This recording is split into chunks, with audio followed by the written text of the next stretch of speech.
Planning to set up a business in Ukraine? Well, here's a step-by-step guide. First, get to grips with the mountain of permits you'll need to have issued and renewed each year. Then be prepared to sweat as you pay plenty of money to smooth the way. This is the experience of one gym owner and entrepreneur who told me it's the norm. He preferred not to be identified. Yes, I've paid bribes. Sometimes I have to pay so-called facilitation fees, just to speed up the process of obtaining of permits.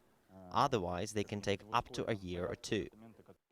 In 2013, the corruption watchdog Transparency International described Ukraine as the most corrupt country in Europe. Ukrainians were shown exactly what that means when their former leader's excesses were laid bare at the Yanukovich country estate outside Kiev. Apart from the obvious astonishing extravagance of this place, the private zoo, the golf course, the solid gold loaf of bread, piles of paperwork were also discovered here that make up what's known as Yanukovich leaks, detailing a top-down system of corruption unlike anything Ukraine has seen before. Activists say corrupt practices date back decades, so endemic in everyday life, they say, that it could take more than a revolution and a new government to correct it.